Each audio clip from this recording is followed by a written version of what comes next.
Hello there. I'm Scotty. You're not. Welcome back to Birth Month, and I did not expect this movie about a talking parrot to be so emotional. We're talking about Paulie from 1998, a movie about a bird searching for his owner after he is forcefully taken away from it and goes on various different adventures trying to find her, and yeah. So, I grew up with this and may have only watched it once. It wasn't one of those that I watched on repeat, so it's not. Well, I remember watching it as a kid, and I remember one time 10 years ago when we went to Human Services when it was back here, and they were playing that. It was part of it. I think it was at the end of Land Before Time, and or no, there's like the end of that was in, and they put in Land Before Time or something. I don't know. I just know at least they had the tape. Because even in 2014, they were still doing VHS tapes there. So like I said, the story, Paulie. Paulie, a bird voiced by Jay Moore, from Saturday Night Live. And you might be saying, Jay Moore was on Saturday Night Live? Or you might also be saying, who the f is Jay Moore? He's the funny guy. He was in like Small Soldiers and the Jeff Foxworthy Show. He's been in stuff. If you saw his face, you think, discount John Cusack. I always got him and John Cusack confused when I was younger. That is John Cusack. I was about to say he's in Con Air. No, that's actually John Cusack in Con Air. But yeah, Jim Moore, Go. He's in the movie Go, and he voices Paulie. He also plays on screen physically the role of Benny, with and without a mustache. But yeah, so we start with Paulie. We have this these janitors. One, the late Bill Cobbs, rest in peace. The other, Tony Shalhoub, playing one of our semi-main characters, Misha, a Russian immigrant who is forced to be a janitor, and he meets Paulie and is astonished by the fact that Paulie can talk. When he tries to tell the head of this institute, Dr. Reingold, played by Bruce Davidson, he's like, no, parrots don't talk, blah, blah, blah. And we later find out that he's covering his own ass because he knew about how the parrot could talk. We'll get to it. But, yeah. So, Paulie regales Misha. Regale, what am I, 70? With the story of his life, basically. He was bought and sold to the all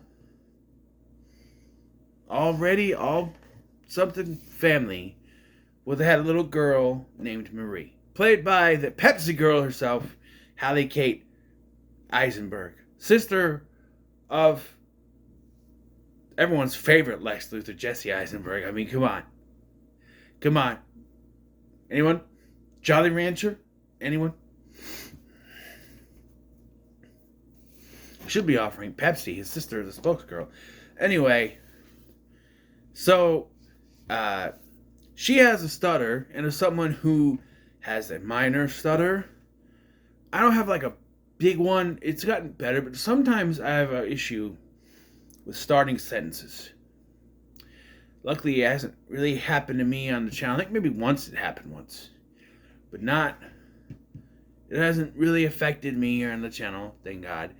But there are some times where I can't start a sentence. That's just an example. I didn't really have it there, but there are sometimes I can't do that, and it comes back every once in a while. My son has seen it, and he got very confused. He's like, well, I have a stutter sometimes. It just, but it's a very minor stutter. It's not as big as hers. She couldn't even talk. Tell Paulie helps her talk. But the dad, played by the same dad that Shia LaBeouf had in Disturbia. This is also a DreamWorks movie. He was also in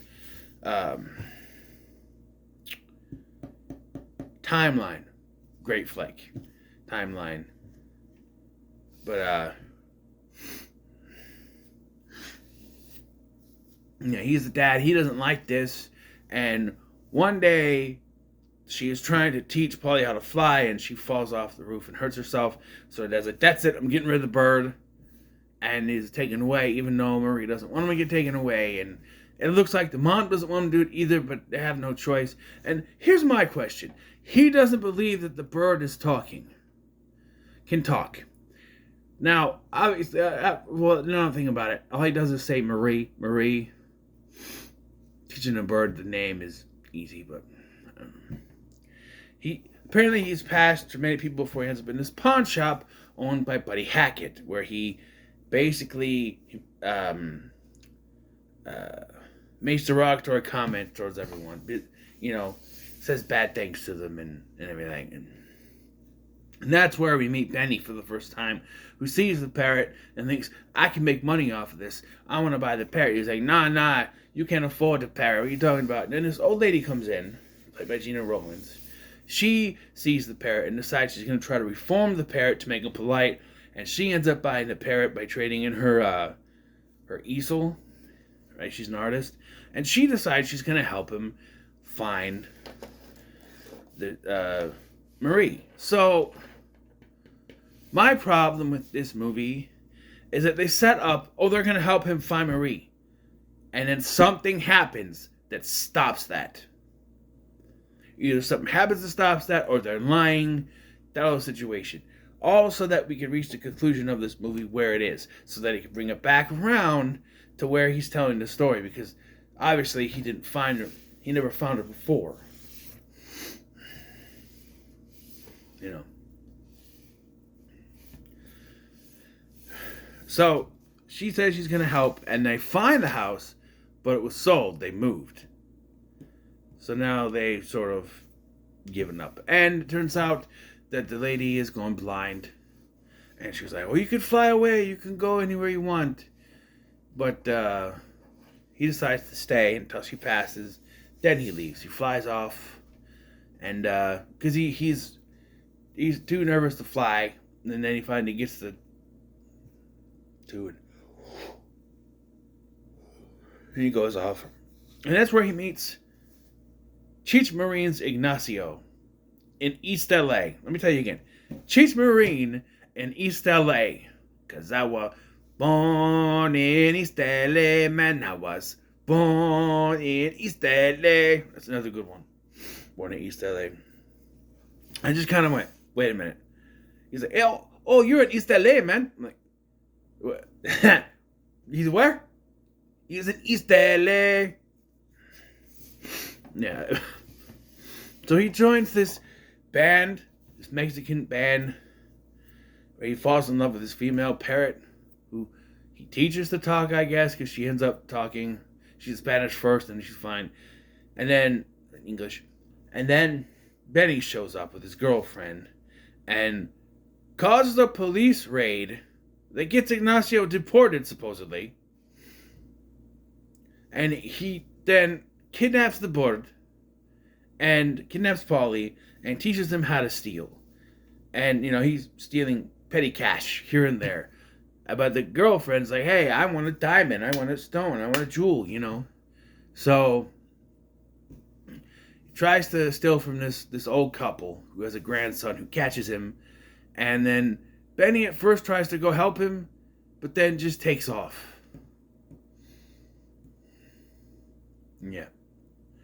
And the bird ends up at the research facility we see at the beginning of the film, and the guy, Dr. Reingold, sees he can talk and tries to benefit off it. He claims that he's going to help him find Marie, but then Paulie overhears that they found him, but they're not going to do anything about it. So he decides, just going to pretend to be a regular bird, but then also just throws out jackass, liar, tries to fly away, and they clip his wings. Misha is also an immigrant. He said he had sort of a girlfriend a long time ago. He said, we're talking about women. He said, for me, it'd be someone with the flowers in her hair, books on the table, and a song in her heart or something like that. And so after hearing this whole story, I'm going pretty quick because the movie takes forever to get to this story. It's only 90 minutes long. At one point, I'm like, okay, we have to be at least halfway through when he's with the old lady, right? And they show it, and it's only a half hour into this damn movie, and I'm like, what else happens? Yeah, it's a little bit long in the tooth, so I'm kind of going through it pretty fast because there's a lot that happens, but I'm telling you the basic plot points because that's all you need to know, really, because there's a lot. It does cut back to him and Misha talking here and there. Misha decides he's going to help him, and he helps him escape. They break into Rheingold's office, trying to find the address, but then Misha realizes he found it in the trash and unwraps it just in time for Rheingold to show up, and they both escape. And I like the response. He's like, "You're fired." "No, I'm not fired. I'm quit." And they leave. I like Tony Shalhoub is good in this for the small part that he has. He's the co-lead, but he kind of is only back and forth between all the stuff that we see. So they find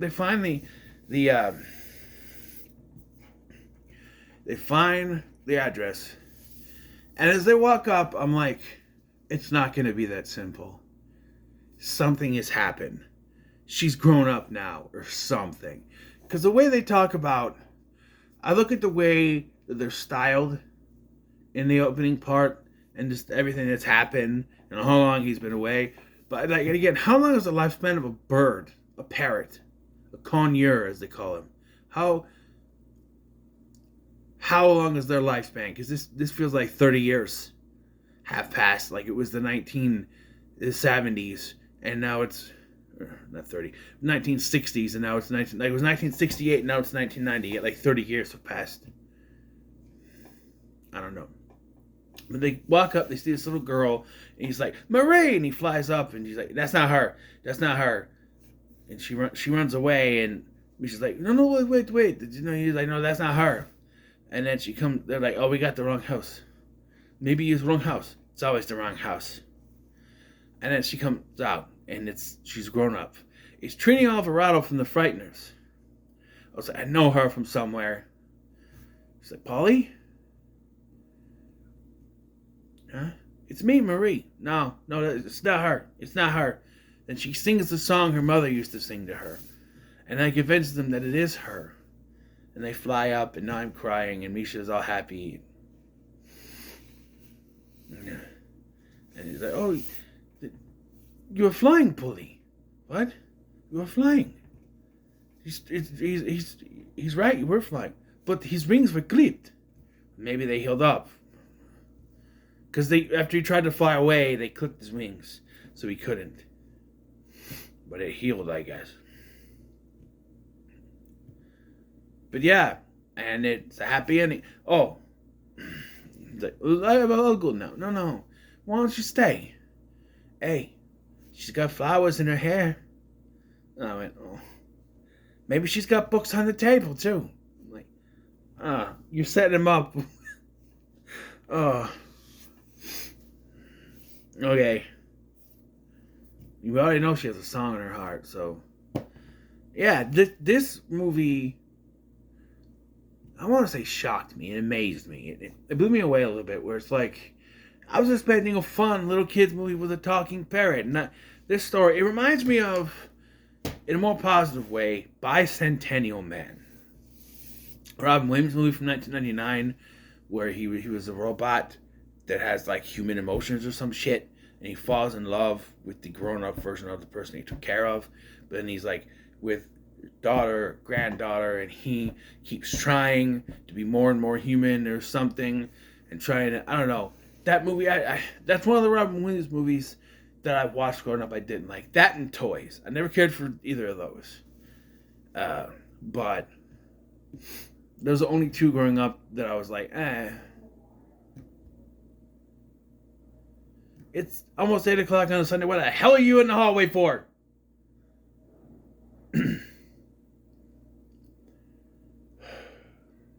Almost late anyway. But yeah, this I'll give it a low middle of the no, a low pretty good is what I'm trying to say. It got me. I mean, it's good inherently, but you know, for something that I didn't see a lot growing up, it was interesting to go back and watch this for the first time since probably 99 when it was on VHS, you know, 98, 99, whatever. So what are your thoughts on Paulie? Leave me a comment below, make sure to like, share, and subscribe. So I'm changing my schedule up a little bit. So tomorrow's my birthday. From when you're watching this, when this comes out, it'll be my birthday, because today's the 19th. So I'm rearranging some things. I'm going to have the regular review, which will be at noon. My birthday review will be at 8 a.m. So it'll be my birthday review at 8 a.m., the regular review at noon, and then at 3, I'm going to have a special video, I'm hoping, of my 38 childhood favorites. I'm hoping. Paulie won't be on that list because it's not one I remember watching fondly, but all the other ones I like to talk about. So yeah. So again, if it works out, that's what I'm planning on doing. So thank you for watching. I've been Scotty, and I'll see you in the next one.